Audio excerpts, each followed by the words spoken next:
de doble filo. Como dice tu palabra, toda escritura es inspirada por Dios. Y hoy nosotros nos sentamos a la mesa para recibir esta palabra, esta escritura, porque queremos aprender, porque queremos, Señor, avanzar, porque queremos ser instruidos, porque queremos caminar bajo tu voluntad, Señor. Ayúdanos, Señor, a poder nosotros no solamente oírla, sino ponerla por obra, Señor. Poner por obra lo que hemos recibido, que esta palabra no vuelva atrás vacía, sino que haga la obra eficaz en cada corazón, en cada hermano y también en cada visita que ha venido aquí por primera o segunda vez, que tú puedas revelar esa palabra, que puedas iluminar esa palabra a cada corazón, Señor.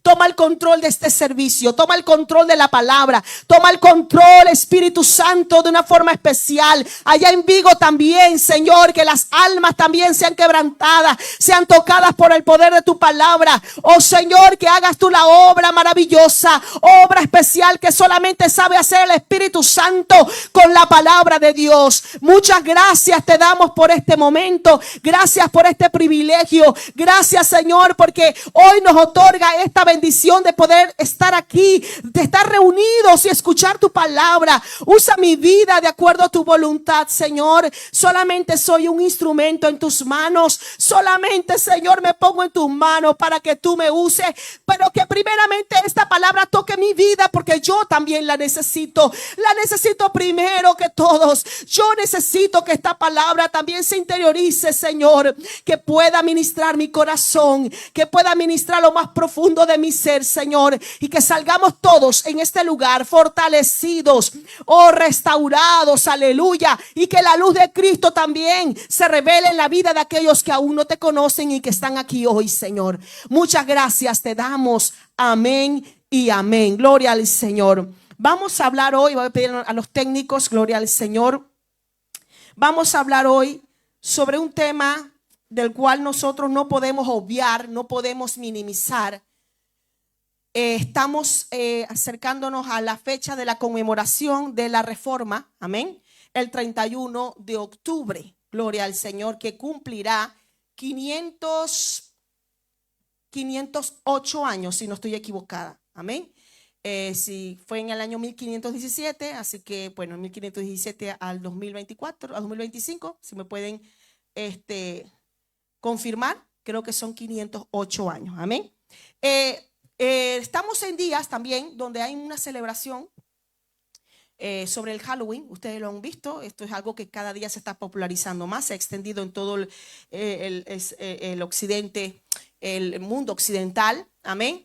Y se ha hecho cada vez como más normal, se ha normalizado, ¿no? Entre la gente, entre los niños, y todo lo ve como una risa, es como una broma, ¿no? Como que una inocentada, porque no entienden el trasfondo espiritual de esa fiesta. Es una fiesta totalmente diabólica, el origen es diabólico totalmente, y aunque parezca para los niños una broma, un chiste, el efecto va a ser el mismo. O sea, es el mismo efecto, y eso es lo que no entiende la gente porque no comprende el mundo espiritual. El enemigo también trata de desviar. ¿Saben esto, hermano? El enemigo trata de desviar todo lo que tenga que ver con la palabra de Dios y la iglesia, y siempre buscará una fiesta, una cosa, algo para entretener al mundo y opacar el nombre del Señor y opacar la palabra de Dios. Entonces, estos días todo el mundo se aboca al tema del Halloween, lo celebran muy bien, y ellos son felices, ok.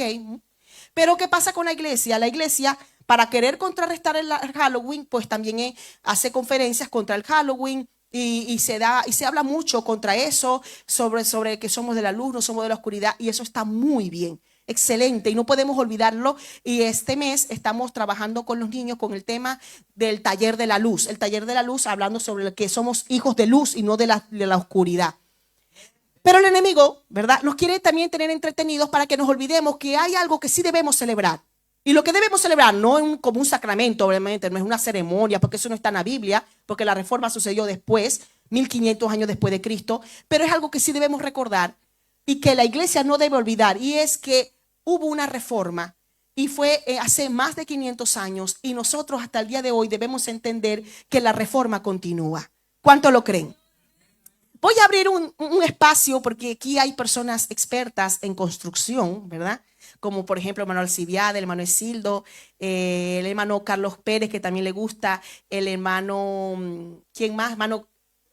El hermano Diormi también, el hermano Diormi ha estado allí. ¿Qué otro hermano? El hermano de la hermana Kerly, amén. El hermano Gregory también ha estado en la reforma. El hermano David también tiene su parte allí en ilustrar, en dejar todo bien bonito. O sea, cada quien se especializa en un área, ¿verdad? Y yo quiero entonces abrir un espacio para que ustedes puedan definir qué es reforma. Entonces voy a pedir hermano Alcibiade, ¿verdad? Que se pueda poner de pie con todo el respeto, hermano Alcibiade.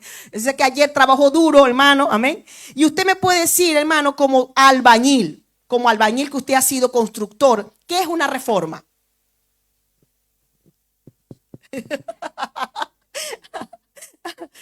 Una reforma.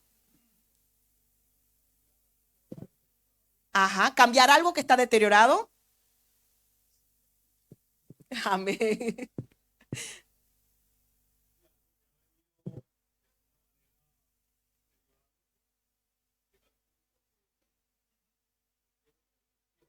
Amén.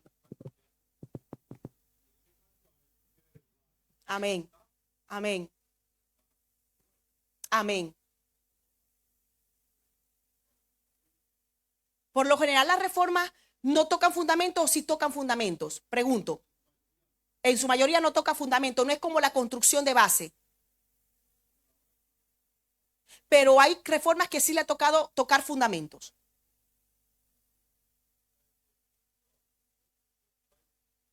Construir de nuevo. ¿Y qué es más difícil? ¿Construir de cero o volver a construir?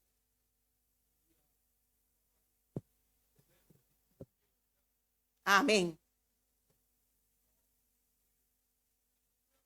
Amén. Gracias, hermano Alcibiade. Gracias. Palabras claves. Dijo deteriorado. ¿Qué más? Ay, hermano, yo estoy ahorita deteriorado. Hablaba de que a veces había que tocar bases, dependiendo del grado de deterioro, ¿verdad? Eh, mejoría, ampliación, mejoría. Lo pueden apuntar allí. Ampliación, mejoría. Amén. Cambio, embellecer. Muy bien, muy bien, muy bien. Hermano Esildo. Amén, hermano. Usted es otro albañil. ¿Qué otro punto importante usted ve en el tema de la reforma? Cuando usted le toca reformar algo.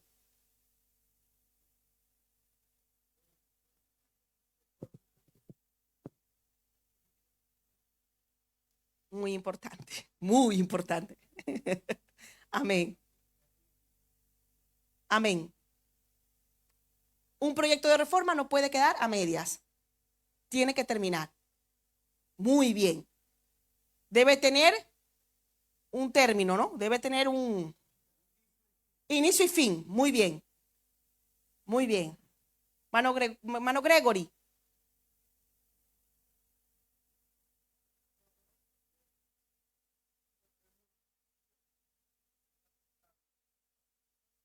Ujú, ujú. Sí,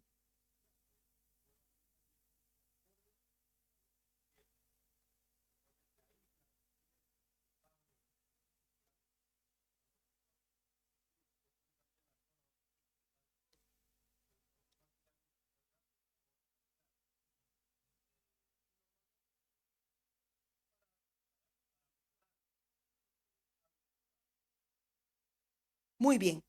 El hermano está hablando de una adecuación, mejoría, actualización. Este, también otros lo usan para optimización de espacios, ¿sí? Para confort. Habla de que tiene que tener un inicio y un final, ¿verdad? Puede también incluir la parte del embellecimiento y que en algunas reformas hasta toca las bases, ¿no? Por lo general no se tocan las bases, pero hay momentos que sí se debe tocar algunas bases si hay mucho deterioro. Amén. Muchas gracias, hermano. Amén. Que Dios bendiga a los albañiles. Hay más albañiles aquí. Gloria a Dios. La reforma, como estaban diciendo los hermanos, ¿verdad? Se refiere a esa adecuación, a esa mejoría, ¿sí? A esa acción de ejecutar innovación o mejora de algo. En este caso, de la parte de la construcción. Nosotros vamos a hablar de la reforma, pero no la reforma física, no una reforma de la construcción, sino que vamos a hablar de la reforma espiritual. Amén. Y eso es lo que vamos a enfocarnos hoy, porque recuerden, el 31 de octubre se celebran los 508 años de la Reforma Protestante. Amén. Y que, hermanos, fue una época, fue un día que marcó un antes y un después dentro de la historia de la humanidad. No solamente en la historia de la iglesia, sino en la historia de la humanidad. Amén. Mucho más el antes y el después lo marcó Jesucristo. El día de su nacimiento partió la historia en dos. Y cada vez que los historiadores tienen que referirse, o cualquier otra persona sobre la historia, tiene que marcar la fecha o antes de Cristo o después de Cristo. Pero esa palabra Cristo no puede faltar. Aunque sean ateos, tienen que decirlo. Alabado sea el nombre del Señor. Y llegará el momento, hermanos, que toda lengua confesará. Amén. Y toda rodilla se doblará y toda lengua confesará que Jesucristo es el Señor. Aunque no quieran, lo van a decir, lo van a reconocer. Cuando Cristo venga en las nubes a gobernar sobre el mundo, hermanos, en el milenio, todos tendrán que reconocer que el Señor Jesucristo es Dios. Por lo tanto, hermanos, nosotros no podemos olvidar esto, porque la reforma continúa. ¿Cómo eso que la reforma continúa? Si nos dijo el hermano Esildo que hay que tener un presupuesto y tiene un inicio y tiene un final, no hay que dejar las cosas a media. Pero déjeme decirle, hermanos, que nosotros todavía estamos luchando. Todavía en tiempos de hoy la iglesia de Jesucristo debe entender que tiene que estudiar la palabra, tiene que ir siempre y acudir a la palabra, porque la reforma continúa.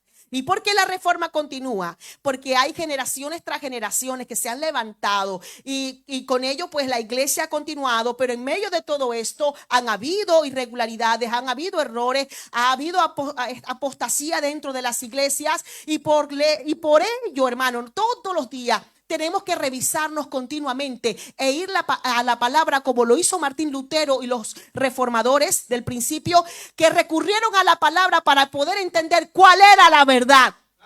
Y hasta el día de hoy, hermanos, nosotros todos los días tenemos que recurrir a la palabra para poder entender la verdad. Porque siempre vendrán confusiones, siempre vendrán debates, siempre vendrán algunas dudas, siempre vendrá el enemigo para querer meterse dentro de la iglesia, para que podamos adoptar prácticas que no vienen de parte de Dios y que la estamos normalizando. Y entonces el Señor nos recuerda, mira que la reforma continúa. No te olvides de estos hombres de Dios que se levantaron a través de la palabra, basándose en la palabra, y alzaron su voz. Pues nosotros hoy también tenemos que continuar con ese legado que no han dejado esos hombres en la Edad Media o en la edad, en términos de la Edad Media y la Edad moderna. Amén. Nosotros también debemos entender que al día de hoy libramos batallas como iglesia, porque el mundo viene contra la iglesia. Las batallas ahora son peores. Yo creo que ahora son peores, hermanos, porque pasan de forma sigilosa.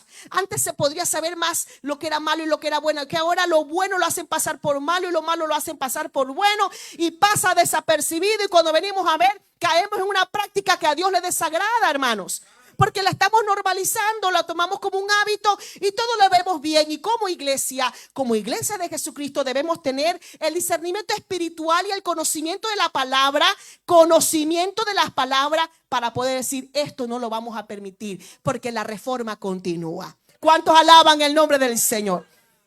La frase, la reforma, ¿verdad?, se refiere a varios conceptos, siendo pues esta palabra la reforma espiritual, que se extiende más allá de un movimiento histórico iniciado por Martín Lutero en el año 1517. También puede referirse a un proceso de actualización constante.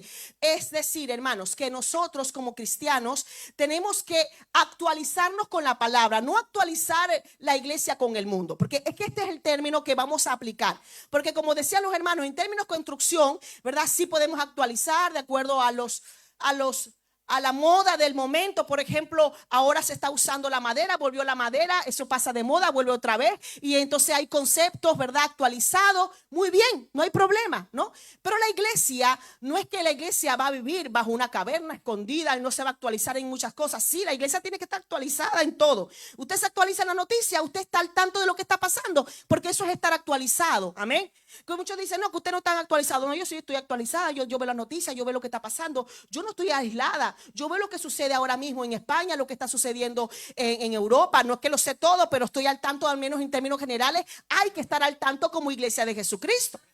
¿Cómo hay que actualizarse? No, hay que actualizarse porque vamos a incluir géneros musicales, como esos están de moda, ¿verdad? Entonces lo vamos a incluir en la iglesia, en el altar, y vamos a cantarle a Dios con unos géneros que sus orígenes fueron horribles y son géneros que, hermano, ustedes lo saben, hay muchos géneros que no agradan a Dios, que no hay que pensarlo mucho para poder entenderlo, ¿verdad? Y entonces decimos, no, es que tenemos que actualizarnos, ya va, vamos a utilizar el término actualización como debe ser. Actualizarnos, ¿con quién? ¿Con el mundo o con la palabra? Con la palabra. Así es, actualizarnos con la palabra. ¿Cómo nos actualizamos con la palabra? Esta es la verdad. Es como vamos a suponer un ejemplo, el canal de televisión de comunicaciones más avanzado del mundo. Hasta ahorita sabemos que el CNN es uno de los más conocidos, el canal de televisión, ¿verdad? Está también el BBC de Mundo, ¿verdad?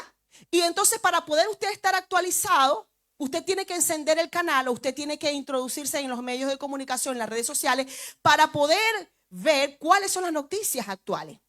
¿Sabe qué pasa con muchos cristianos? Que no están actualizados, y no significa que no estén actualizados con el mundo. Con el mundo sí están muy actualizados. Todos los días están al tanto de los cambios que se dan y lo aplican para sus vidas en todo, en lo bueno y en lo malo. Muy bien. Pero en la Biblia no están actualizados porque la leyeron hace un año atrás. Amén. Entonces la Biblia, hay que estar actualizados con la Biblia. Amén. El hecho de que lo hayas leído hace un año atrás no significa que ya lo sabes todo. Todos los días tú te tienes que actualizar con la palabra de Dios. Todos los días tú tienes que leer la palabra de Dios. Y aunque tú me digas, no, hermana, es que todo es repetido, porque entonces yo ya me lo leí hace años y entonces voy a volver a leer lo mismo. ¿Cuál es la nueva noticia? ¿Cuál es la nueva noticia si ya todo está escrito, hermana? Ya lo leí y voy a la iglesia y leo lo mismo de toda la vida. Siempre repiten los versículos. Pues la palabra de Dios es infinita. La palabra de Dios es vida eterna. Mira, hermano, la palabra de Dios es eterna. Dice la palabra que pasarán los cielos y la tierra, pero su palabra nunca pasará. Es decir, que es tan eficaz como hace 1000 años atrás, 2000 años atrás, como ahora en el año 2025. Es tan viva hace años atrás como ahora. Ahora es viva. Vive en mí. Vive para todo aquel que lo lee. Por lo tanto, hermano, si usted quiere ser un cristiano actual, usted tiene que leer la Biblia. Y ahí está el problema. El problema estaba, hermanos, que voy a pedir a los hermanos, al hermano que siga la siguiente página. El problema es que cuando sucede lo de Martín Lutero, eso sucede en una época terrible, una época llamada el oscurantismo. ¿Ustedes lo han escuchado, el oscurantismo? Algunos han escuchado, otros no. Bueno, vamos a hablar un poco de lo que era oscurantismo. El oscurantismo fue una etapa de la historia de Europa, sobre todo de Europa, pero no vamos a decir solamente de Europa, porque sabemos que Europa en aquel tiempo era el continente más avanzado en esos tiempos, ¿no? Pero el oscurantismo fue una etapa que por sí sola se dice oscura, amén, oscura, porque fue la oposición, donde se dio la oposición sistemática a la difusión del conocimiento. Estamos hablando que debemos estar actualizados con la palabra. No se lo olvide, actualización y conocimiento de la palabra todos los días, ¿verdad? ¿Qué pasaba con el oscurantismo? El oscurantismo estaba en contra del conocimiento y del conocimiento en todo. Primeramente del conocimiento de la palabra de Dios. Voy a pedir la siguiente página. Porque estaba bajo el poder la Iglesia Católica, y tengo que mencionarla, eso no es un secreto, amén. Hay que mencionarla. Y la Iglesia Católica tenía el poder total de esa época. Ustedes recuerdan que la Edad Media comenzó del siglo V hasta el 1500, siglo V hasta el siglo XVI. Y en esa época, cuando cayó el Imperio Romano en la parte occidental, Europa cayó en un declive, un oscurantismo, y allí surge la Iglesia Católica. Parece extraño, ¿no? Que al surgir la Iglesia Católica entra el oscurantismo en el continente, pero si estamos hablando de Jesús, sí es verdad, la Iglesia Católica hablaba de Jesús, pero también mataba a la gente en nombre de la cruz. Hicieron mucho daño, usaron el nombre de Cristo en vano. Y hasta el día de hoy nosotros llevamos una carga muy pesada por eso, porque a todos nos ven iguales. Los que son del oriente y del mundo del otro lado del hemisferio nos ven a todos iguales y creen que somos iguales, y no somos iguales. Aunque hablen de Cristo, muchos pueden hablar de Cristo, pero no van al cielo. Y podrán hasta echar demonios y no van al cielo. Hermano, el hecho de que usted esté aquí, eso no significa que usted tiene el cielo ganado. Usted tiene que vivir una vida de devoción con Dios. Aunque usted tenga la Biblia en la mano, eso no significa que usted va para el cielo, porque con la Biblia en la mano muchos mataron. Es triste lamentar esto, es triste decirlo, hermano, pero ustedes lo saben. Las santas inquisiciones, santas no fueron, usaron el nombre de Jesús. Amén. Y vendrá un gran juicio para ellos. Porque ¿cómo es posible que usen el nombre de Jesús para matar? Cuando Cristo no vino para eso, Cristo vino para dar vida. Cristo vino para unir familia. Cristo vino para perdonar. Pero la Iglesia Católica, cuando tomó poder, que lo peor que puede pasar es que la Iglesia se una con la política. Esa es la peor fórmula para el desastre de un país. Es que la Iglesia de Jesucristo se una con la política. ¿Qué pasó cuando la iglesia primitiva, la iglesia de Dios, la iglesia que se había guardado, es decir, la iglesia que se había guardado, que vivían bajo las catacumbas, en las cavernas, escondidos, eran amarillos porque no tenían ni siquiera la vitamina que le proporcionaba el sol en su piel? Vivían allí escondidos. Cuando la iglesia la sacaron a la luz, pero la sacaron directamente de las catacumbas, la sacaron al trono, la sacaron al poder, fue lo peor que le pudo haber pasado a la iglesia. Porque la unieron con el poder, con la política. Y eso produjo lo que hoy conocemos la Iglesia Católica. Con todo respeto, porque yo sé que aquí muchos, yo creo que la mayoría han salido de allí. O sea, usted no puede sentirse ofendido si lo escucha, porque esto es historia. Esto es historia, no es porque yo sea cristiana evangélica. Usted puede entrar en la historia universal y lo puede ver. Ahí está en la historia, tanto así que el Papa Juan Pablo II pidió perdón en nombre de la iglesia por los pecados cometidos por siglos y siglos. Él pidió perdón, se arrodilló y pidió perdón. ¿Bastó el perdón? No. ¿Pidió perdón? No, o sea, ya lo que hicieron, lo hicieron. Y fueron miles y cientos de miles de personas que ellos mataron en el nombre de Jesús, porque a todo aquel que se oponía, a todo aquel que quería leer la Biblia, a todo aquel científico que decía algo sobre la ciencia, que descubría algo como Galileo Galilei, que dijo que la tierra era redonda, lo mataron. Lo mataron por buscar la verdad, lo mataron por el conocimiento. Y una de las características principales de esa época, que fueron 1000 años prácticamente de oscurantismo que vivió Europa, fue la oposición al conocimiento. Y el diablo hasta el día de hoy trabaja con lo mismo, hermanos. Estamos en la época del oscurantismo, sí, aunque no estamos en la época medieval, pero sí seguimos en un oscurantismo espiritual. Hermano, es una realidad. Mire que la historia se repite. No estamos en el año 1517, sino en el 2025, pero hay cosas muy parecidas. Si usted usted pone una tabla de inferencias o de comparaciones con respecto a aquel tiempo y al tiempo de ahora, usted puede notar que hay muchas cosas en común. Entre ellas que hay oposición al conocimiento, no ahora al conocimiento intelectual, sino al conocimiento de Dios. Y esa oposición al conocimiento de Dios se ha filtrado dentro de la iglesia.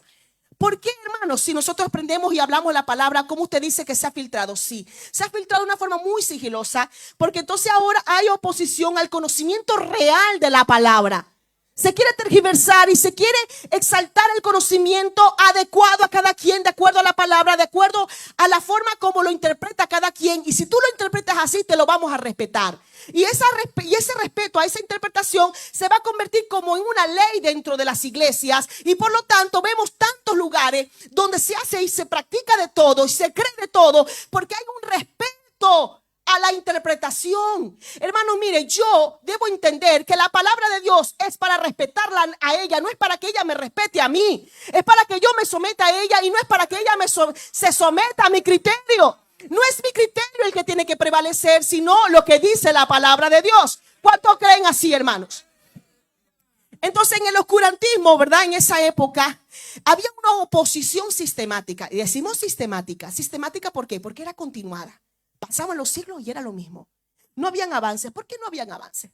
Sí se dieron algunos avances, porque no vamos a nosotros a desvirtuar el esfuerzo de esos hombres, de esas generaciones que lucharon en la ciencia, en la medicina, en la construcción. De hecho, hermano, en la época medieval se construyeron castillos preciosos, pero eran pocos los que podían acceder a ellos, ¿no? Pero los avances en la ciencia eran muy, muy pausados, eran muy lentos, porque la iglesia no lo permitía. Y no solamente la iglesia católica, sino también los reyes, amén, no lo permitían. Porque mientras más o mientras menos conocimiento tenga el pueblo, más fácil será ser oprimido. Hermano, el pueblo perece por falta de conocimiento. Si usted quiere ser sometido por el diablo y por el mundo, deje de estudiar. la palabra. Deje la Biblia a un lado. No aprenda, no lea, no estudie, no indague. No escuche esta palabra de Dios. Eso es lo que ellos querían, tener a la gente en ignorancia. La ignorancia los hacía siervos, pero no siervos de Dios, sino siervos en manos de los hombres.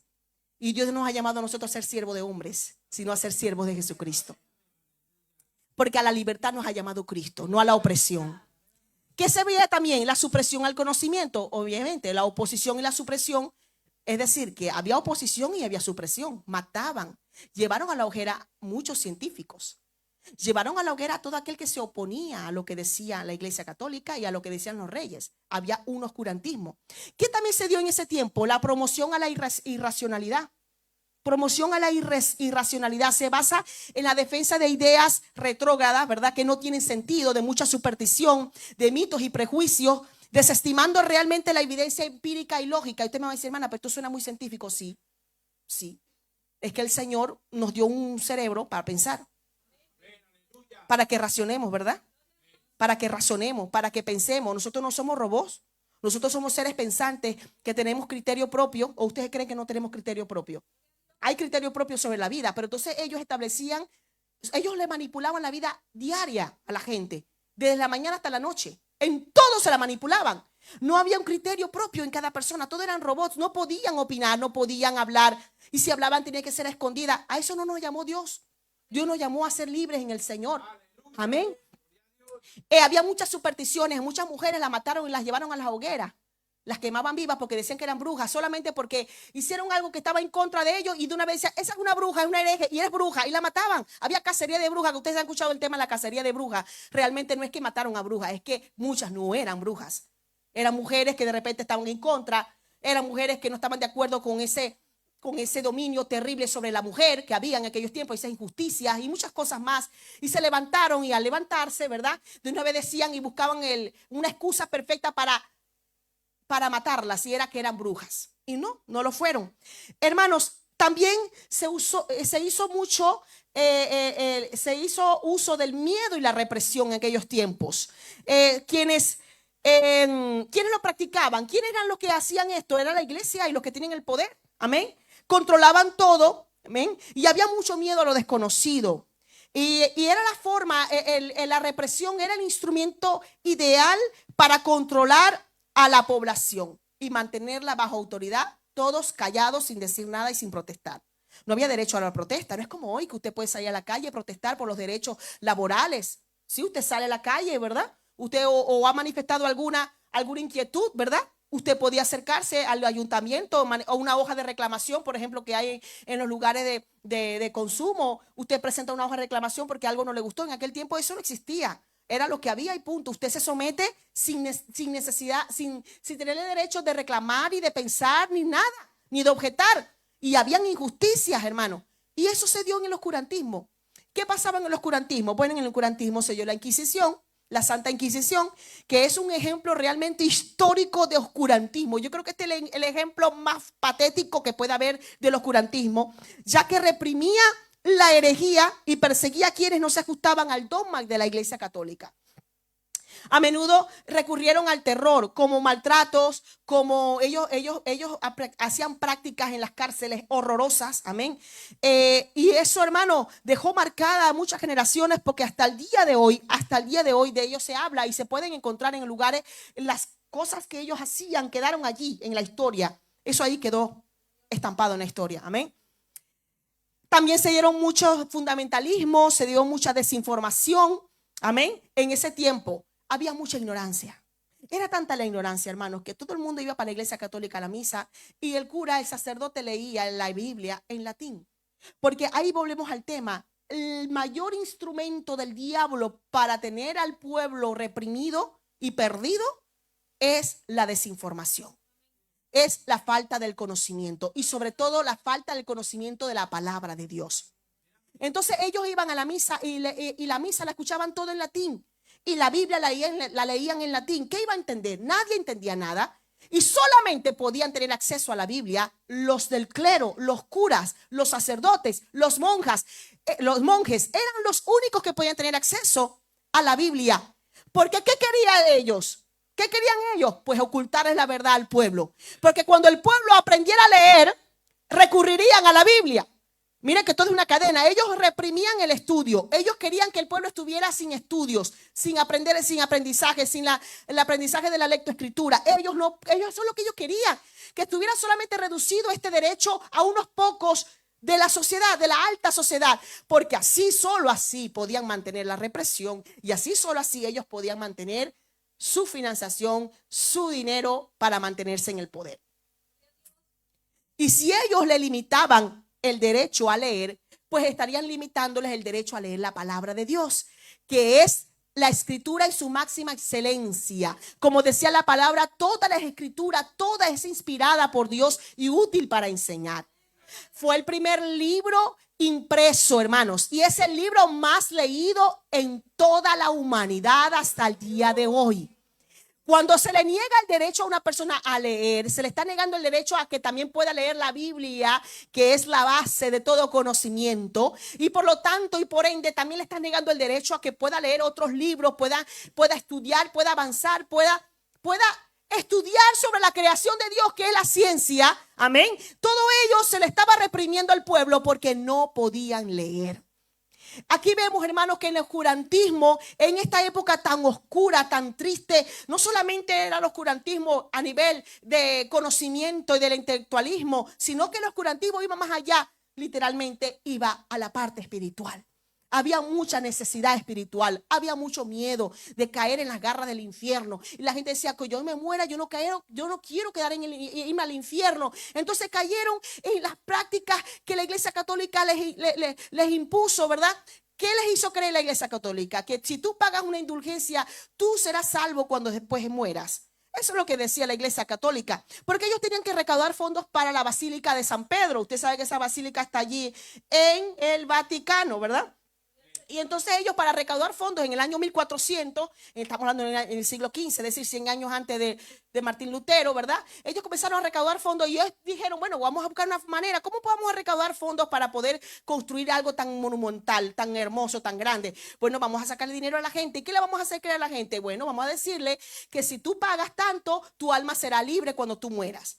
Que si tú pagas tanto, el alma de tu madre se va a salir del purgatorio y va a entrar al cielo después que muera. Y entonces vendían supuestamente y que la salvación, como si la salvación fuera comprada por nosotros. Quien ya lo pagó fue Cristo. Ya eso está pago. Tú no tienes que pagar absolutamente nada por la salvación de tu alma. Esos son herejías del diablo. Que el Señor los reprenda.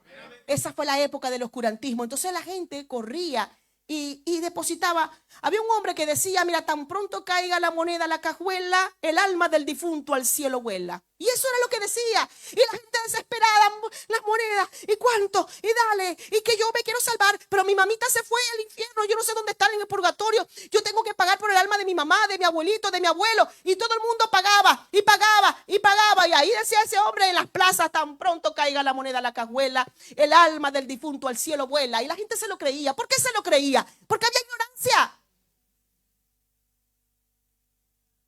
Porque no sabían leer. Porque no podían leer libros. Porque no podían estudiar. Porque lo único que veían era eso. Porque se les limitaba el abrir los ojos y leer la palabra de Dios. ¿Usted cree que una persona, que lamentablemente eso se repite hoy, porque volvemos al tema, la reforma continúa? ¿Usted cree que una persona leyendo la palabra de Dios, teniendo la libertad de leerla en su propio idioma, va a caer tan fácilmente en esto? Ahora no cae en esto, pero sí cae en otras cosas. Ahora continúa. La historia continúa. ¿Sabe por qué? Ya no será tan pronto caiga la moneda a la cajuela, el alma del difunto al cielo vuela. Ahora será tan pronto caiga la moneda a la cajuela, la economía de tu vida volará. La prosperidad llegará. Ahora es otro tema, ¿no? Ahora ya no tiene que ver con la salvación, sino con la prosperidad. Tan pronto caiga la moneda a la cajuela, el dinero en tu casa llega. Así es. No quiere decir con esto que si usted no ofrenda para el Señor no lo va a bendecir. El Señor lo va a bendecir. El Señor lo va a bendecir. Pero esa no debe ser la razón. Si usted da para el Señor, no es para que el Señor le dé. Ya el Señor le ha dado. Usted lo hace por agradecimiento y por amor. Y ya el Señor le dará. Es que ahora dicen, tan pronto caiga la moneda en la cajuela, tu madre será sanada. Y la gente lo cree. ¿Se dan cuenta que la reforma debe continuar? ¿Se dan cuenta que se tienen que levantar Martín Luteros? Muchos hoy, muchas mujeres y hombres que se tienen que levantar hoy y también poner en la puerta de Gutenberg, de verdad, las 95 tesis. ¿Se dan cuenta, hermanos, que la historia continúa? Y ahora no se trata tanto, que obviamente esta práctica continúa todavía, porque la gente hace su rezo para el purgatorio, ¿sí? Antes era mucho más latente porque había mucho dinero de por medio. Ahora hay dinero para pagar la misa, para sacar la vida del purgatorio. Pero es que se saca dinero en iglesias protestantes, lamentablemente, y ahora vamos a hablar, iglesias protestantes, cristianas evangélicas, que gracias a Dios en la obra no se hace eso, porque esa práctica está en contra de la palabra de Dios. Tergiversan la palabra de Dios, y por eso que decimos que tenemos que volver a la palabra, porque la palabra no hace eso. En la palabra no está que se manipule la gente para que se pueda obtener el dinero. No es que si tú das tanto, tu madre será sanada. No es que si tú das tanto, tu hijo será liberado. No, tú tienes que orar y clamar para que el Señor obre. No es con dinero, es con oración. No es con dinero, es con obediencia. Porque el dinero usted puede sacar 200 euros hoy y darlo, ¿verdad? Y se va afuera a bailar, a tomar y a hacer lo que usted quiera. Qué sabroso, ¿verdad? Como si compráramos a Dios. Y con eso yo ya compré a Dios y el Señor me va a dar mucho dinero. O el Señor va a sanar a mi hijo. Es que esto es así tan fácil que yo como llegar a un supermercado y me compro un producto, lo pago y ya, me lo llevo. No, así no trabaja el Señor. El Señor trabaja con corazones obedientes. El Señor trabaja con corazones que se rindan ante Él. El Señor trabaja con corazones que aprendan a orar, a pagar el precio. Alabado sea el nombre del Señor. Se repite la historia.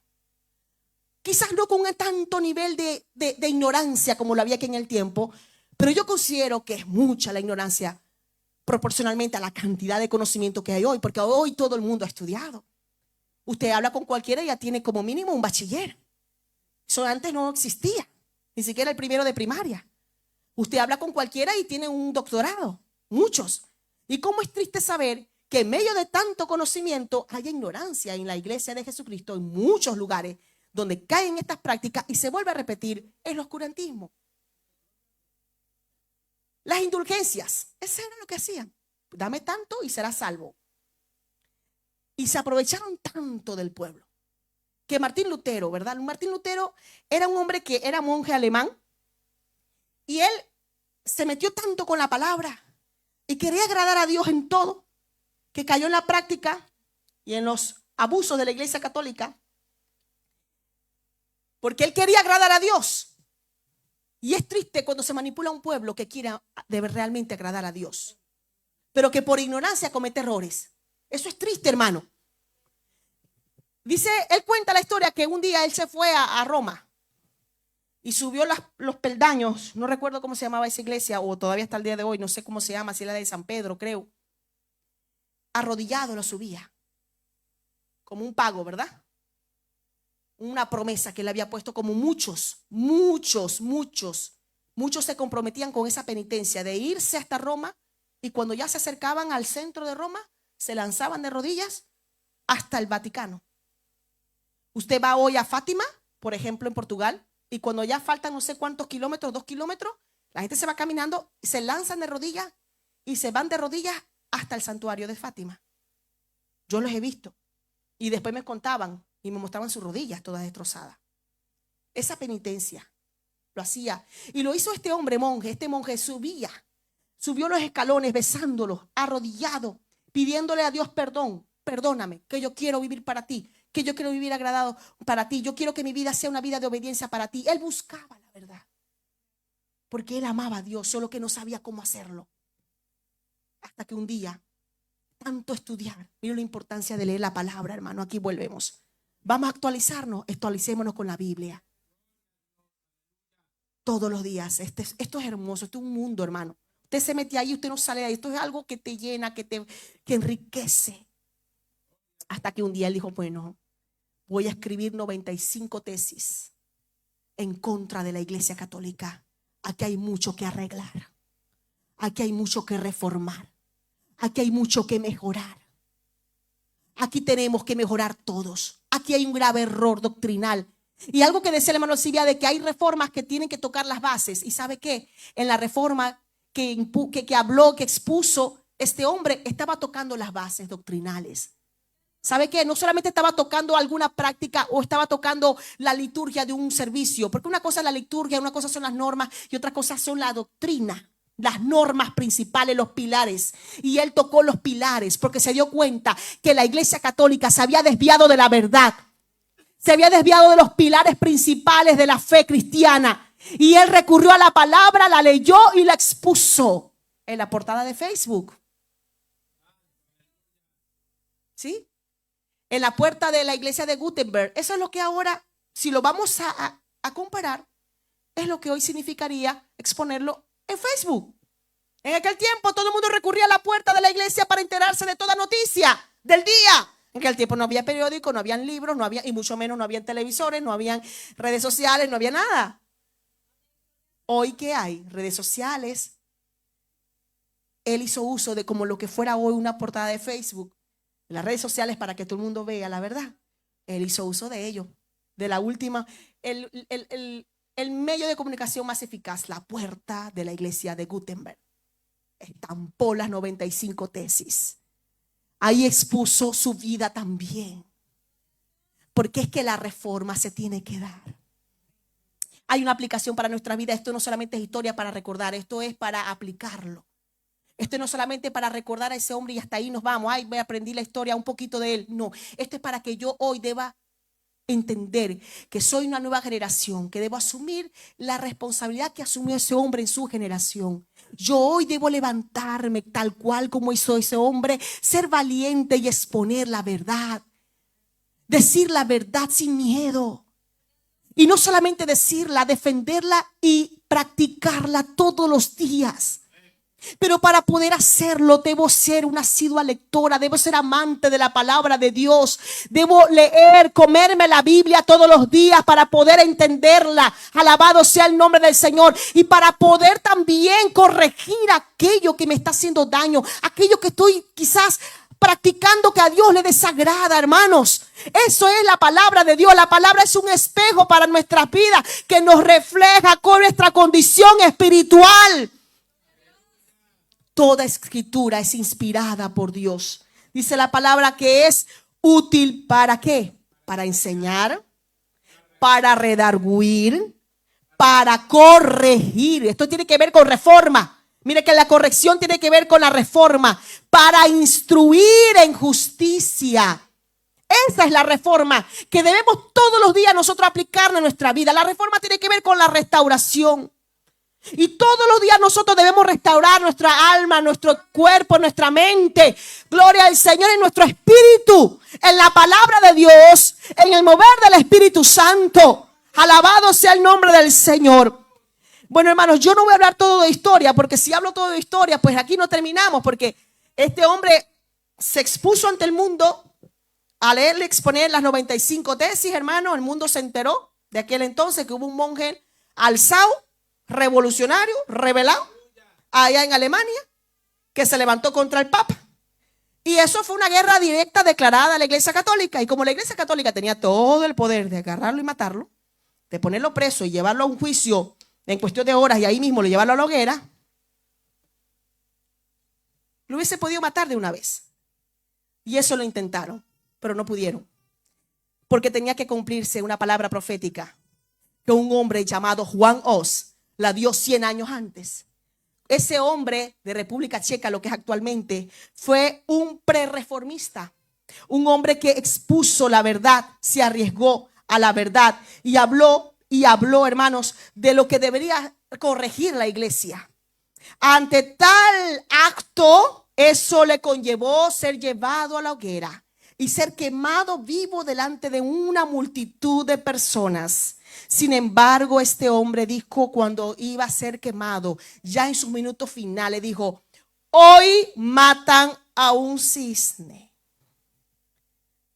pero dentro de 100 años se levantará otro mayor al cual no lo podrán callar. Y todo el mundo tendrá que escuchar a ese cisne cantar. Y murió en el año 1415. al cabo de 102 años, Dios levantó un cisne y cantó y no pudo ser callado.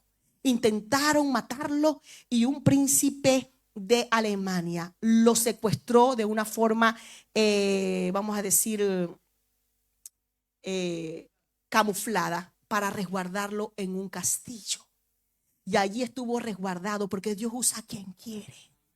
Si Dios tiene que usar a un hombre que no conoce a Cristo para guardar tu vida, Él lo hace. Porque realmente no es el hombre, es Dios en esa vida. Y Dios puso ese anhelo, ese deseo en ese príncipe Federico para salvarle la vida a este hombre llamado Martín Lutero. Y lo guardó en ese castillo. Y es allí donde sale un himno que no sé si ustedes han escuchado, no sé si lo tiene allí el hermano Santiago, nuestro equipo técnico, Castillo Fuerte. ¿No han escuchado? Ese himno lo escribió Martín Lutero cuando estuvo resguardado por mucho tiempo en esas habitaciones oscuras de ese castillo. Aleluya.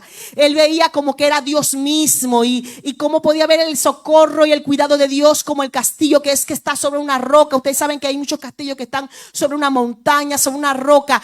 Así es el Señor aún más en nuestras vidas. Nos tiene resguardados del mal porque estamos sobre la roca. Alabado sea el nombre de Dios. A ese cisne tuvieron que escucharlo hablar y bastante. Y no solamente se levantó ese cisne, sino que se levantaron muchos más. Muchos más. Alzaron su voz y se levantó ese movimiento en contra de muchos pilares y bases de la Iglesia Católica. Amén. Vamos a ver si lo escuchamos. ¿Lo han escuchado? ¿Sí lo han escuchado? ¿Por qué lo cortaron? Vamos a ver.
Con furia y con afán.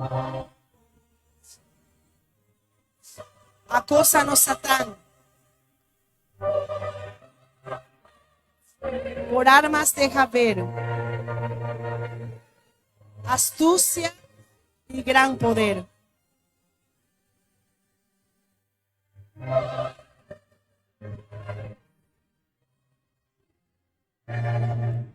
Amén.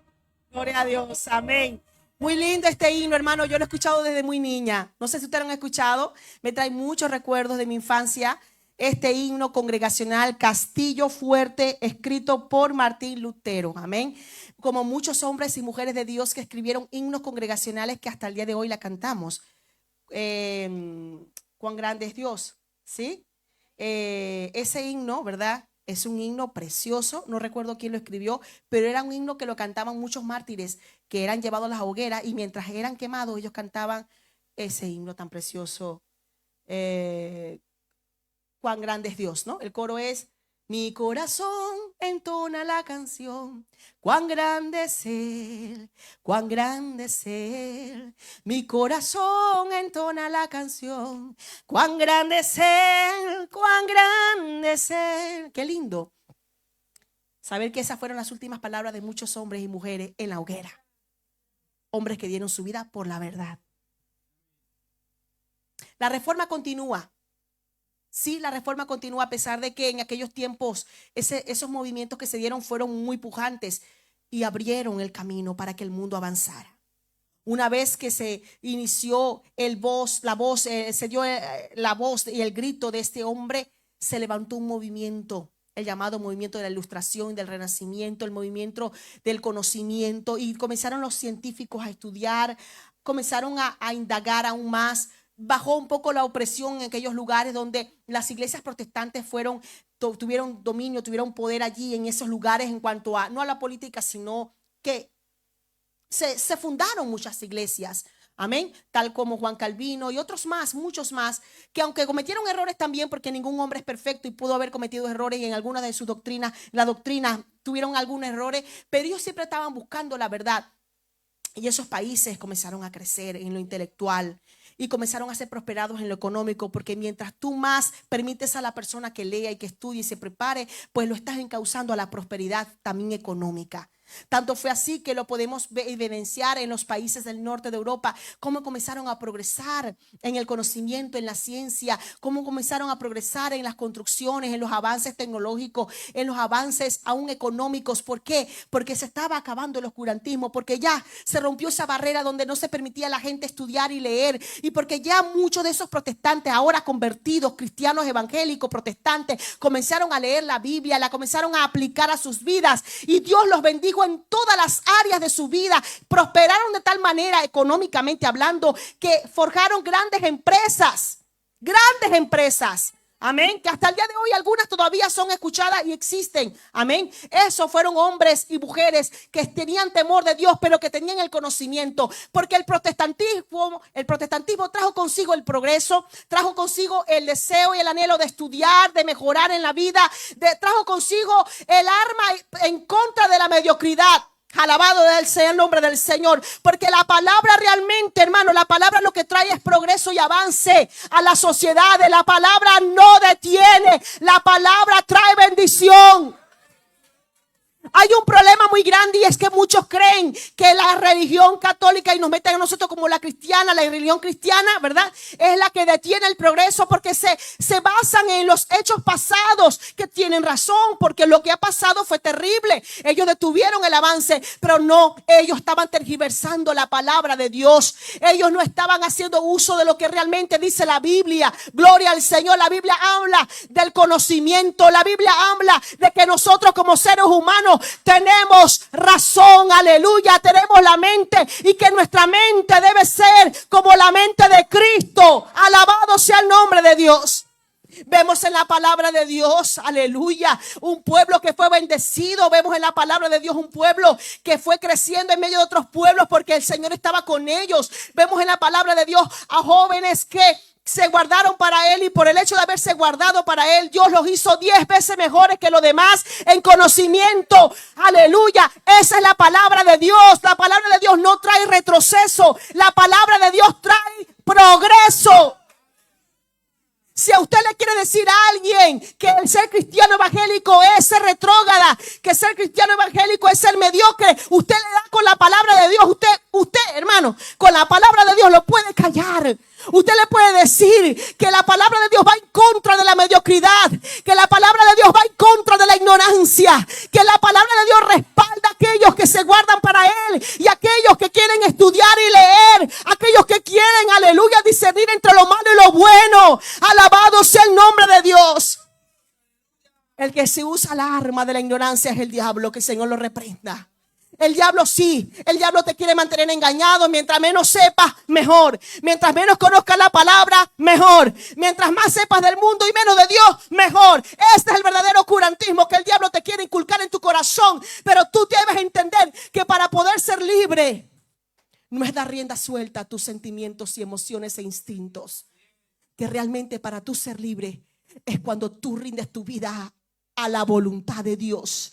Y cuando tú rindes tu conocimiento al conocimiento de la Biblia, ese es ser verdaderamente ser libre. Cuando tú rindes tu voluntad a la de Dios, y cuando eres capaz de controlarte a ti mismo, porque no eres un animal, no eres un ser sin raciocinio que se deja llevar por el instinto, por el momento, por lo que sienta. No, eres un ser humano con entendimiento, con libre albedrío, donde puedes razonar y discernir entre lo malo y lo bueno, y decir: aunque esto me guste, aunque me sienta tan tentado, sé que me va a hacer daño. Por lo tanto, yo puedo tener la decisión de decir: no lo voy a hacer. Eso es ser libre.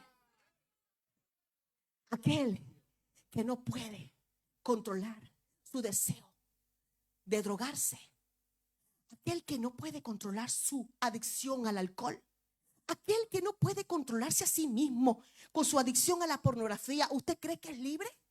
No es libre. No tiene dominio propio. Es esclavo de sí mismo. Y no hay una cosa más horrible que ser esclavo de uno mismo. ¿Ya me entienden, hermano? ¿Sabe qué bonito es? Que usted tenga dominio de usted mismo. Que aunque usted diga, yo no voy a la iglesia porque estoy cansado, usted se levanta y te dice, usted vaya a la iglesia, Keila. Aunque usted esté cansada, usted se va a levantar. ¿Y sabe quién nos dio ejemplo de ello? El mismo salmista David, cuando le dijo, ¿por qué te abates, oh alma mía? A él mismo se estaba hablando, porque no hay peor enemigo que el que tenemos nosotros dentro. ¿Por qué te abates, oh alma mía? ¿Y por qué te turbas dentro de mí? Espera en Dios, porque aún he de alabarte. Salvación mía y Dios mío. Esa es la verdadera libertad. Donde usted pueda controlar sus instintos, sus emociones, sus arrebatos. ¿Sabe cuál es la verdadera libertad? Cuando usted pueda pensar, aleluya, cabalmente. Usted pueda pensar con equilibrio y decir, oye, yo hice mal. Es que mi carácter está todavía, ay Señor, está todavía en reforma. ¿Cuántos tienen el carácter en reforma? El hermano Esildo dijo que la reforma debe tener un inicio y un final. ¿Algunos ya han finalizado la reforma del carácter? Nadie. Todo el tiempo. Nadie ha finalizado la reforma del carácter. Todavía estamos, la reforma continúa. Amén. La reforma continúa, pero hay que acabar con esa reforma, ¿verdad, hermanos? No podemos justificarnos y decir, ay, hermano, que yo todavía estoy en reforma. Y sentirme con el derecho de hacer, de hablar, de responder, de actuar con arrebatos. Amén. Ahí está, porque es que cuando nosotros nos excusamos que somos seres humanos siempre, entonces estamos hablando de la mediocridad. Estamos dándole uso a lo mediocre, decía los términos medios, vamos, ahí vamos. No, pero no hay un deseo de la perfección. No es porque seamos perfectos, pero debe haber un deseo constante todos los días de buscar la perfección. Y cuando usted lo busca, cada día menos va a fallar. No le estoy diciendo que no va a fallar nunca, porque mientras pisemos tierra, estamos aquí en este cuerpo corruptible, vamos a seguir cometiendo algunos errores, ¿verdad? Unos más que otros, pero bueno, lo hay. Pero cuando usted busca la perfección, cada día usted va a mejorar más y más, más y más, porque la reforma es mejoría. Y el tiempo corre. ¿Qué hizo este hombre? Bueno, entre esas 95 tesis voy a pedir a nuestro hermano Santiago, que él expuso en las 95 tesis una de las bases principales. Romanos 5.1. Los que puedan buscar Romanos 5.1, lo buscamos rapidito ahí. Él dijo, sola fide. ¿Qué es sola fide? Solo fe. Solo fe, las 5 solas para alcanzar la salvación. Primero, solo fe. ¿Qué dice en Romanos 5.1?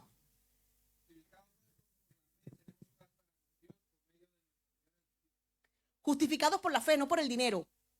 Ahí él estaba contrarrestando a la Iglesia Católica, a esos principios y preceptos que estaban siendo establecidos por siglos atrás y que era la verdad absoluta de todo el mundo y todo el mundo tenía que hacerlo y nadie se podía quejar y no había derecho a argumento ni a cuestionamiento, como una dictadura. Usted sabe que las dictaduras no son de Dios, las dictaduras son del diablo. Amén. Las dictaduras no son de Dios, sea de izquierda o de derecha. La dictadura nunca es de Dios. Las peores atrocidades se han dado en dictaduras, ya sea de izquierda o de derecha. Eso no es de Dios. Y mire, hermano, cuando venga Cristo a gobernar, eso sí va a ser algo perfecto. Eso sí, el mejor gobierno es el gobierno de Dios. Porque ni aún las democracias han podido dar y solucionar los problemas de este mundo. ¿Ha mejorado? Sí, pero aún así las democracias no han podido. Porque el mejor gobierno es el teocrático, pero el de Dios. El del Dios verdadero. Amén. ¿Qué dijo allí él? Basándose en la escritura. Es escritura, él no está inventando. Él llegó a la conclusión que para poder ser salvo hay que tener fe. No hay que tener dinero. Tú no tienes que depositar monedas en la cajuela para que tu alma vuela. Tú tienes que entender que debes tener fe. Fe, fe, fe. Esto es por fe. Usted está aquí porque usted creyó en Dios. Usted mismo, no es que le impusieron, lo obligaron, no. Usted está aquí porque usted creyó en Dios. La fe es importante y es imprescindible para poder creer en Jesús y para poder aceptarlo como único y suficiente Salvador. La otra sola que él expuso. La otra, hermano, por favor. Solo Cristo. Es solo Cristo. ¿Qué dice en 1 Timoteo 2? Él estaba dándole duro a la iglesia. ¿Por qué? Porque para ellos no solamente el mediador es Cristo. Hasta el día de hoy hay muchos mediadores. ¿Como cuáles? María, los santos, los que están canonizando. Todo el tiempo están canonizando nuevos santos. Y a ellos les piden, a ellos les ruegan. Y este hombre entendió que no es a través de santos. Y no es a través de María. Aunque nosotros sí respetamos a esa mujer, sabemos que fue una sierva de Dios, digna de admirar, pero no para ser adorada y no tiene potestad para escucharnos e intermediar ante Dios. ¿Qué dice la Biblia en 1 Timoteo 2, del 5 al 6? ¿Quién lo tiene?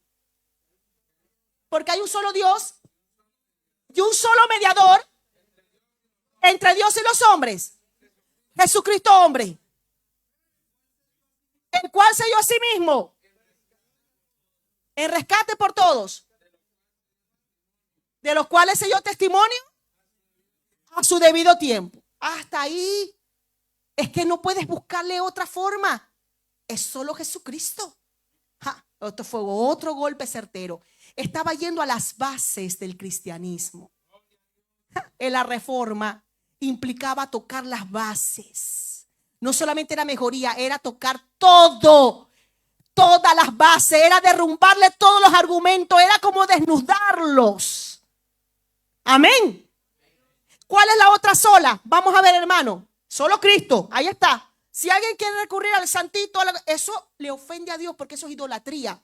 Mire, hermano, no hay una cosa más desagradable para Dios que la idolatría. La idolatría. La idolatría trae maldición a las naciones, hermano. Eso es una gran verdad.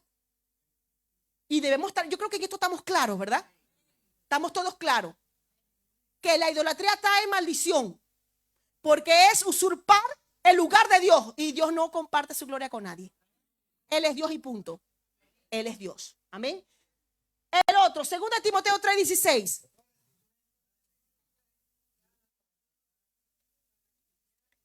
Para instruir, para corregir, para instruir en justicia. Esa fue la que nosotros leímos. ¿Por qué tuvo que él también tocar este punto? Porque es que no les permitían leer la Biblia. Sabían muy bien que en la Biblia dice que no te puedes hacer imágenes y adorarlas. Ellos sabían que si el pueblo tenía acceso a la Biblia, se iban a rebelar contra esto. Mientras más sometidos, mejor. Mientras más aislado del conocimiento de la palabra, mejor. ¿Y qué le dijo? ¿Qué dijo Martín Lutero? Pues hay otra sola importante. Toda escritura es a través de la escritura, no es a través de otra cosa, no es a través de otro escrito. Nuestra base está en la palabra de Dios. Y dice allí, pues, 2 Timoteo, y lo volvemos a leer porque yo lo tenía aquí y ese fue el texto base, que toda escritura es inspirada por Dios. Útil para enseñar, útil para redarguir, útil para corregir, para instruir en justicia. Él se estaba oponiendo a la iglesia. Estaba oponiéndose a la liturgia. ¿Cómo es posible que vosotros enseñáis en latín? ¿Cómo no permitís que el pueblo escuche la palabra? Porque es útil.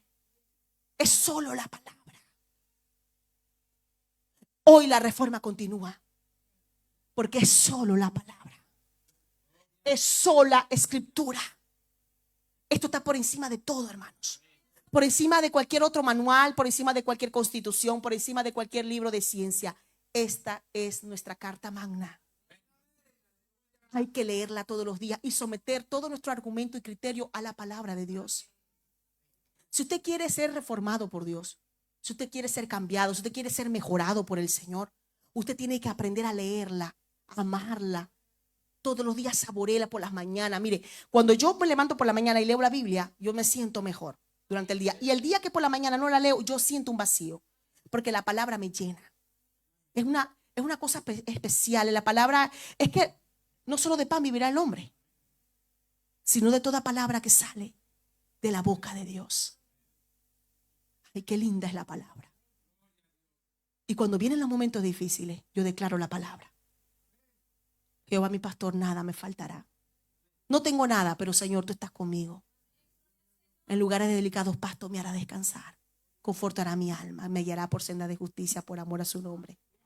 Y aunque tenga miedo en un lugar determinado, aunque pase por valle de sombra de muerte, no temeré mal alguno, porque tú estarás conmigo donde quiera que yo vaya. Aleluya. Oh Señor, tu palabra es tan grande. A veces el temor, el miedo, la duda, las circunstancias quieren mover nuestras vidas. Pero ahí está la palabra, hermano, léala. Léala, medítela de día y de noche. En ella meditaba el salmista David y él fue un hombre lleno de Dios porque amaba la palabra. ¿Sabe qué, hermano? La palabra muchas veces no, me ha hablado a mí en momentos difíciles, en versículos que yo los he leído una y otra vez, pero cuando lo leo en ese momento crucial de mi vida, siento algo nuevo en ella. Aunque sean las mismas letras y la misma frase, el mismo versículo, hay un mensaje nuevo para mí. Es que yo me actualizo con la palabra. ¿Tú quieres ser actualizado, Camilo? En la palabra. Llénate de ella. Solo escritura. Y serás más sabio. Serás más sabia, hermana Noemí. Más entendido, más prudente, hermana Diana. Más paciente, hermana Kerly. Porque la palabra me enseña cómo debo caminar. Si tú quieres ser más valiente, lee la Biblia. Si tú quieres ser más amoroso, lee la palabra de Dios. Es solo escritura. Solo escritura. ¿Sabe que había otra sola? ¿Cuál es la otra sola? Hay otra sola importante. Solo gracia. En Efesios 2:8 se lo dijo muy clarito este hombre a la iglesia católica. Solo gracia. Sola gratia. ¿Qué es sola gratia? En Efesios 2:8 dice: porque por gracia sois salvos. Otra vez, porque por gracia, hermano. No es por tus obras, no es por tu conocimiento, no es porque tú has sido una buena persona en este mundo y no le hiciste mal a nadie, y como tú no le hiciste mal a nadie, tú tienes la salvación ganada. No, es por gracia. Porque cuando todos pecaron, destituidos están todos de la gloria de Dios. Aunque todos hayan pecado, unos más que otros, pero todos estábamos destituidos de la gloria de Dios. Por lo tanto, tiene que haber una gracia, tiene que haber un don, un regalo sobrenatural, inmerecido, y que vino de parte de Dios para darnos salvación a todos. No es que la salvación era solamente para los malos, porque en la tierra había buenos. No, en la tierra no había ningún bueno. Nadie es bueno por sus obras. Puede ser bueno en obras de caridad, de generosidad, en principios y valores. Puede tener un grado de bueno. Eso es verdad. Hay personas buenas, como decimos, hay una persona buena porque tiene principios y valores bonitos, que muchos de ellos están hasta inherentes en la palabra de Dios. Pero si no es salvo, no va al cielo. Porque la salvación es por gracia, es un regalo. Aquí este hombre le estaba diciendo a la iglesia católica: entiendan algo, no es por obras, no es por penitencias. No mantengan al pueblo oprimido, que por tal pecado tienes que subir tantas escaleras, que por tanta cosa tienes cuántos golpes al pecho, que por tanta cosa tiene que ser 20 rezos de Ave María. No, es por gracia. La salvación no es por dinero. Ahí vuelvo otra vez a tocar el tema del dinero. No es por dinero.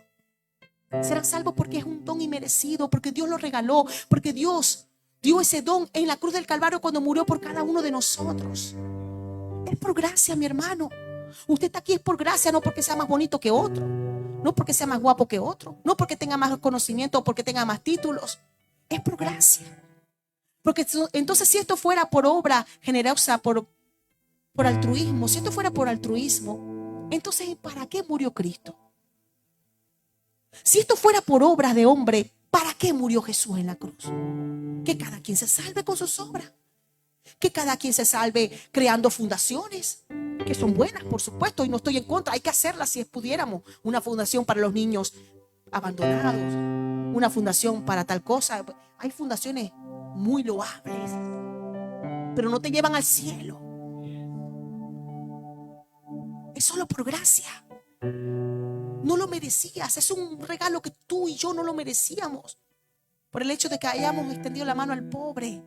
No merecía esto porque todos nacimos con el germen del pecado. Todos estábamos destituidos de la gracia de Dios. ¿Qué dice Efesios 2:8? Porque por gracia sois salvos, por medio de la fe. Y esto no de vosotros. Esto no de vosotros. No me quiten, por favor, que me queda uno pendiente. Sino es don de Dios. Esto es don de Dios. Lo que hay en ti es don de Dios. Y si eres salvo es porque Dios te dio la salvación por gracia. Tú creíste, tú pusiste a tu lado. ¿Cuál fue tu ingrediente? La fe. Amén. La fe. Ese fue tu ingrediente, la fe. La fe. Usted creyó. Usted aceptó. El Señor le dio la salvación a través de Jesucristo. Pero recuerde que la salvación en sí misma es un regalo. Y la última la última. Solo y Deo gloria. Solo a Dios sea la gloria. Solo a Él sea la gloria. Romanos 11:36. ¿Qué dice Romanos 11:36? Aleluya. Por los siglos de los siglos. Amén. Romanos 11:36 le estaba atribuyendo el 100% de la gloria a Dios, no al Papa. Porque para ellos hasta el día de hoy el Papa es el vicario de Cristo. Le atribuyen poderes sobrenaturales que no tiene. Es tan ser humano como usted y como yo. Puede cometer errores y que los comete tanto como usted como yo, o hasta más, hasta peores, mucho peores, porque ellos mataban, ellos daban la orden, no tenían piedad, no tenían compasión, hacían el juicio y eran sinvergüenzas, hijos del diablo. Combatían en la fornicación, el adulterio, pero ellos eran los primeros que fornicaban, muchos de ellos. No estoy hablando de todos, pero muchos lo fueron. Este hombre se atrevió, se levantó contra un gigante, contra el Papá. Solo a Él sea la gloria. Romanos 11:36. Porque de Él y por Él y para Él, es decir, de Él, viene de Él, el origen. Por Él, es decir, lo hace Él, a través de Él. Y para Él, es decir, el objetivo, hacia dónde va, la misión, hacia Él. Por Él y para Él. Fueron hechas todas las cosas. Por lo tanto, a Él sea la gloria por los siglos de los siglos. Amén. A Él sea la gloria. A Él sea la gloria. A Él sea la gloria. A Él sea la gloria. A Él sea la gloria. A Él sea la gloria por siempre. A Él sea la gloria, dígalo. A Él sea la gloria. A Él sea la gloria. A Él sea la gloria por siempre. Amén.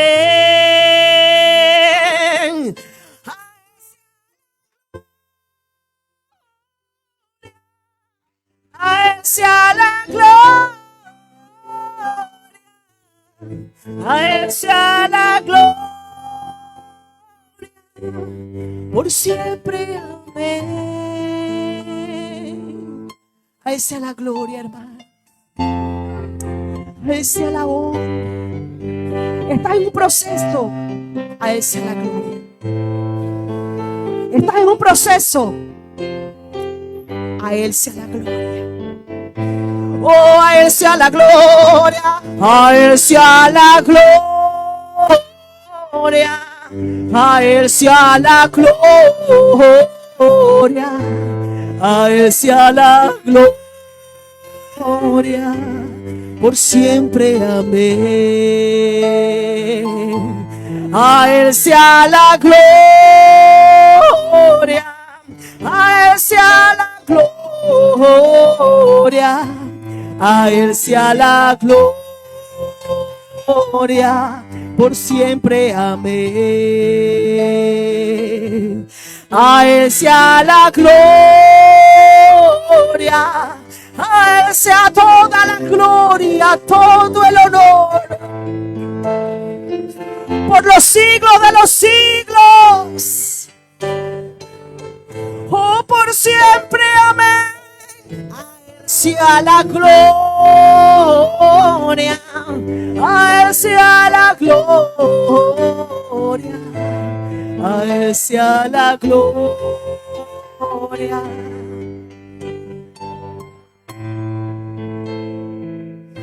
Allí donde usted se encuentre, allí, dígale al Señor, allí, lo que usted siente. Oh, lo que usted siente en su corazón. Si usted quiere alabarle, porque a Él sea la gloria, alábele, alábele allí. Alábale, porque es solo por fe, es solo por gracia, es solo por la palabra de Dios. Oh, y es solo por Cristo, el Redentor de nuestras vidas. Solo a Dios. Oh, solo a Dios sea la gloria. A Él sea la gloria. A Él sea, oh, toda la gloria. Aleluya. Oh, por siempre cantaré, por siempre alabaré tu nombre, por siempre declararé tu proeza, por siempre diré, a ti sea toda la gloria. Y si alguna corona me está entregada, yo la rendiré a tus pies, yo me la quitaré y yo la pondré en tus pies, Señor, como lo hacen los 24 ancianos. Porque la gloria no es nuestra, hermanos. El mérito no es nuestro. A Él sea toda la gloria. El que recibe todo el honor, todo el homenaje, todo lo recibe el Señor de parte de su pueblo. Su pueblo le alaba, su pueblo le adora.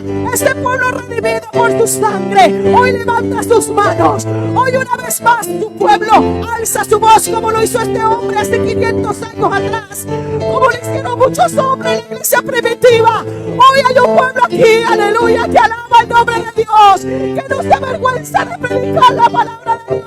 Un pueblo que recurre a la palabra, un pueblo que ama tu presencia, Señor. Aleluya. A Él sea la gloria, a Él sea la gloria.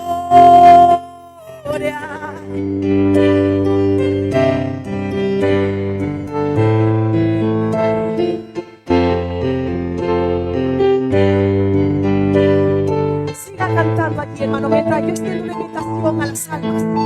Siga cantando como este pueblo que alaba a Dios. A Él sea la gloria. A Él sea la gloria. Si hay una vida que quiere recibir a Cristo, aleluya. Si quieres hacer uso de estas 5 zonas que puso este hombre, solo gracia, solo fe, solo Cristo, solo palabra de Dios, solo a Él sea la gloria. Es el momento para que tú vengas al altar y abra tu corazón y lo aceptes como tu único suficiente Salvador.